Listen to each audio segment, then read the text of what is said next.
In this episode, we will talk about the dawn of Roki Sasaki, who has finally reclaimed his true form, as well as the incredible performances of Shohei Ohtani and other Japanese Major League players. June 6, 2026, Japan time. This day became a truly historic day in Major League Baseball. The monster Roki Sasaki, highly anticipated as the next Shohei Ohtani on the pitcher's mound, showcased a pitching performance that proved he has completely regained his confidence in MLB. His opponent on this day was the Angels.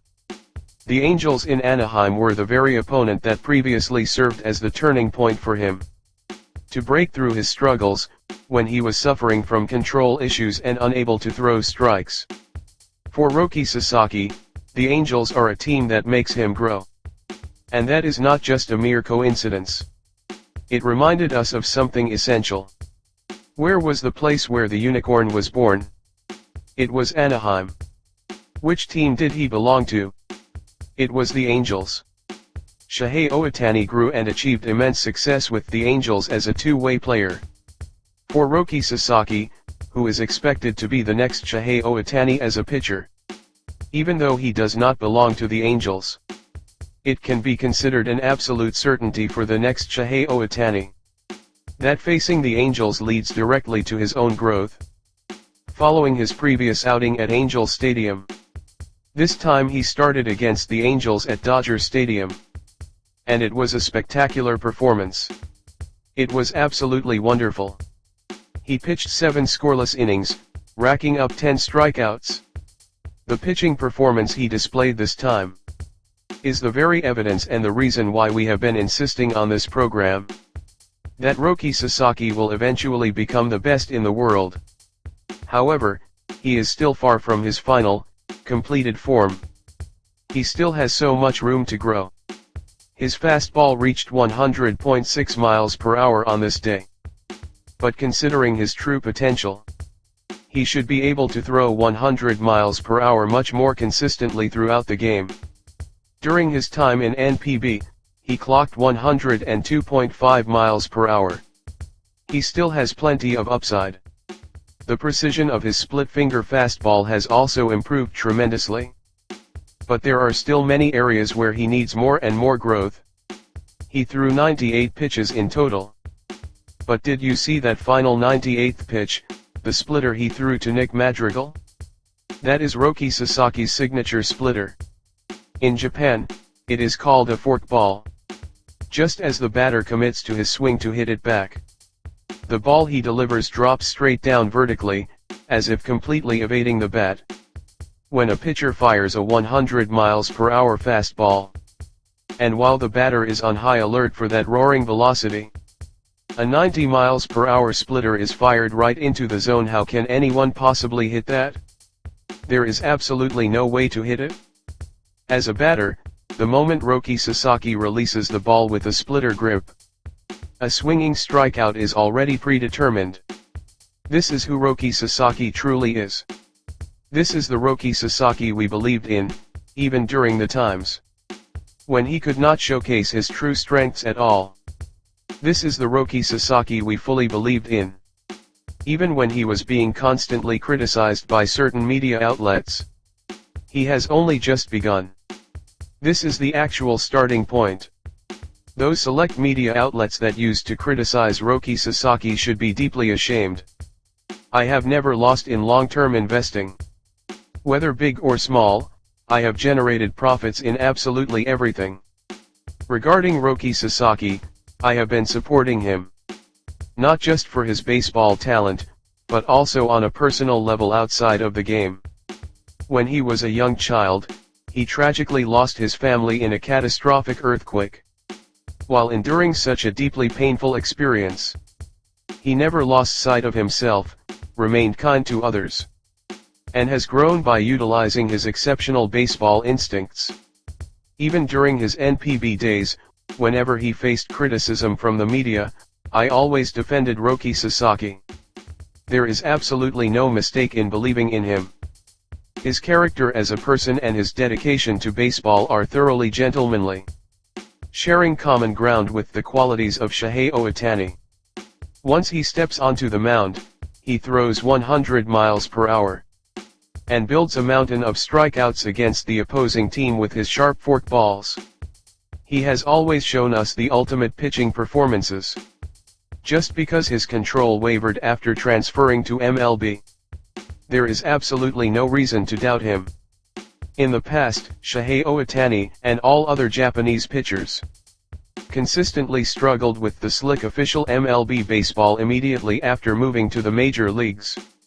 Roki Sasaki was no exception. It was simply nothing more than that. There is no way he lacks the ability as a pitcher. He is the man who achieved a perfect game at the young age of 20 in NPB. To accomplish a perfect game, the sensation of the non-slick official NPB baseball must have been deeply ingrained into his fingers and hands. First, it was necessary for him to erase that old sensation and undergo the process of letting his hands adapt to the slick MLB ball. While that process was underway, he struggled with his command, could not produce immediate results. And certain media outlets spoke completely out of turn, saying things like he should be sent down to develop in the minors. I have never doubted Roki Sasaki for a single moment, ever since his days with the Chivalati Marines. Even when he moved to MLB, struggled with control issues, and when results were completely absent, I believed in him fully. I felt exactly the same way about Shohei Ohtani. Even before he joined the Hokkaido Nippon Ham Fighters, I believed that he would become the greatest player in the world. Shohei Ohtani made that a reality for us.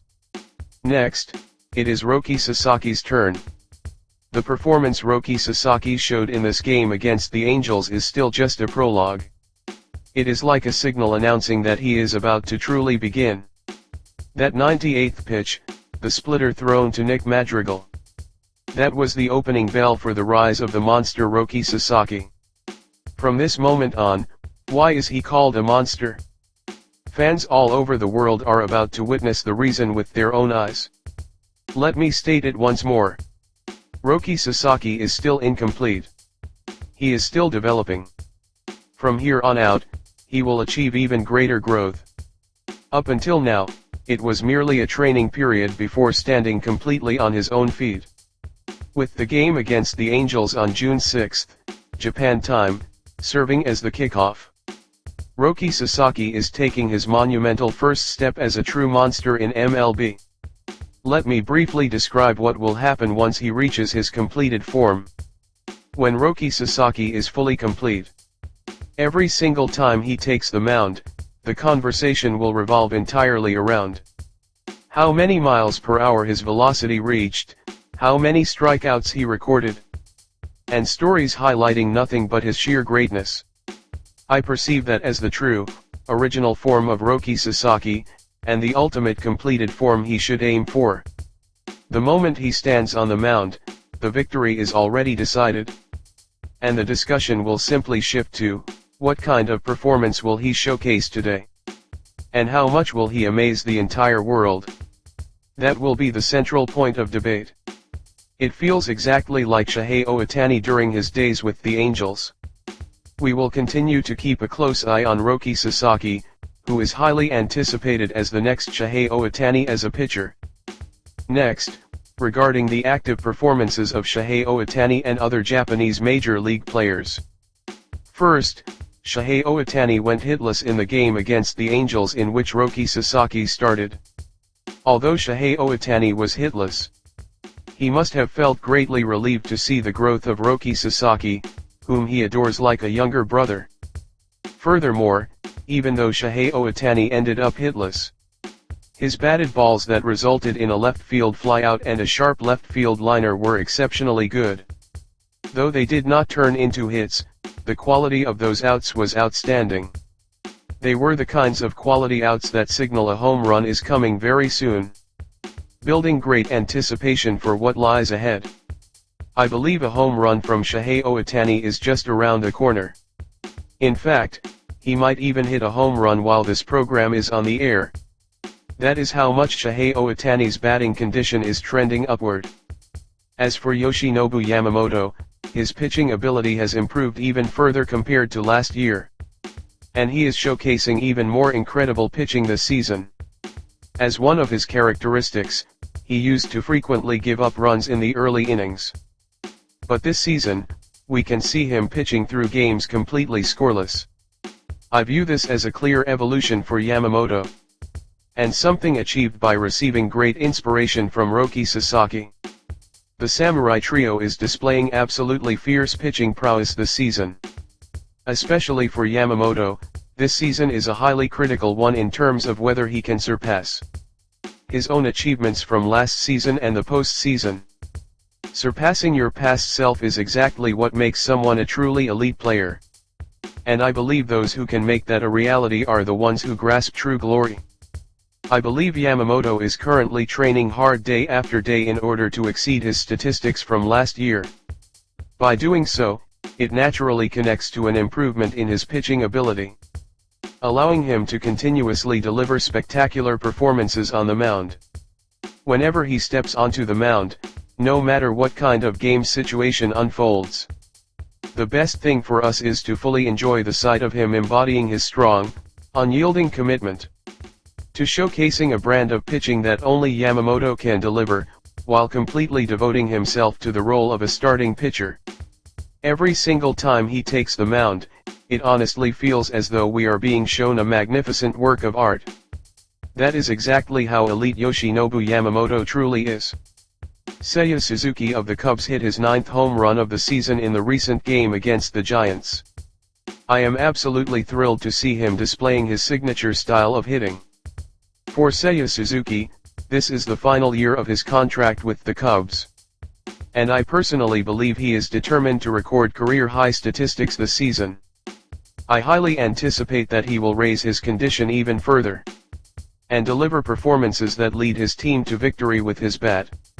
As for Kazuma Okamoto, depending on the day, he bats cleanup, while on other days he is placed as the 6th or 7th batter, meaning the Blue Jays coaching staff is currently unable to lock down his position in the batting order.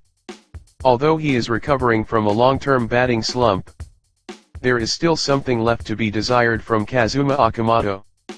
That is the fact that we do not see an aggressive mentality to go after hittable pitches right from the very first strike. Depending on the plate appearance, he does take a full swing from the first pitch. But there are many plate appearances where he does not. In those cases, before you know it, he finds himself in a 2-strike count, takes a forced swing at the next pitch, and ends up striking out swinging as a result. I feel this is an incredibly wasteful approach. In MLB, while a sharp eye at the plate is important, above all else, an aggressive attacking mindset itself frequently leads to positive results. In particular, a batter's job is the task of handling the ball delivered by the pitcher. It is inherently a reactive role, and as the mindset on the receiving end, one must possess a powerful desire to attack, along with a steadfast determination to swing through the ball whenever a hittable pitch arrives, no matter the situation. Looking at Kazuma Okamoto's plate appearances, I strongly feel that swinging aggressively right from the first pitch leads to much better outcomes for him. Therefore, I want him to step into the batter's box with a fierce determination never to let a hittable pitch escape, regardless of the scenario. By doing so, he will be able to display the clutch hitting of the Kazuma Okamoto from his Yomiuri Giants days, right there with the Blue Jays. Kazuma Okamoto is also still in the middle of his growth. That is all for today. Thank you very much.